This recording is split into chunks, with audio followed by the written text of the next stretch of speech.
catalogue. Mandela Catalogue se passerait dans un monde parallèle où la naissance de Jésus aurait été corrompue par lui, cet ange. Cet ange se faisant passer pour l'ange Gabriel, soit le principal messager de Dieu, est en réalité Lucifer.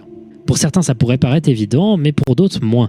On peut le voir par plusieurs indices. Déjà, son côté déformé, mais aussi sa manière de parler cryptique, et surtout le passage de la comédie de Dante décrivant la réaction du poète en voyant le diable, qui serait la réaction de Joseph et Marie en le voyant. Et enfin, il est dit plusieurs fois dans le texte de la Bible que Lucifer peut prendre la forme d'un ange de lumière pour tromper les hommes. On peut voir d'ailleurs à plusieurs moments de la vidéo Overthrown quelqu'un parler en chuchotement distordu à Marie et à Joseph. I will fool the shepherds. News? For me?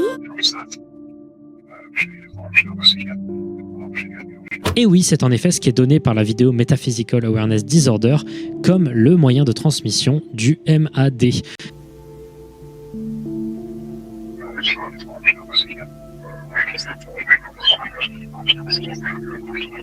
Tout ça est clairement lié car on voit également la mention d'inverser l'illusion dans la vidéo Overthrown qui se retrouve également dans celle décrivant la maladie MAD.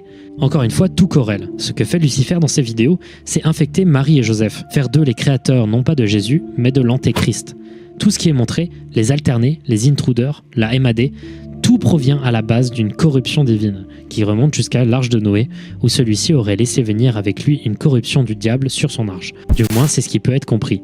Que ce soit la MAD ou un alterné, il a empoisonné le reste de l'humanité. Le texte à la fin de la vidéo Overthrown, ce texte qui montre énormément de regrets, cette fameuse chaîne attachée à un poids qui devient de plus en plus lourd à chaque fois, ce texte serait le texte probablement de Marie ou Joseph, se rendant compte qu'en se faisant duper, ils ont donné naissance à l'Antéchrist et ainsi pourri tout le futur de l'humanité. C'est en réalité cette dimension parallèle dans laquelle se situe Mandela Catalogue, une dimension parallèle dans laquelle l'Antéchrist serait né. Du moins, c'est une manière de voir la chose, hein. Il est difficile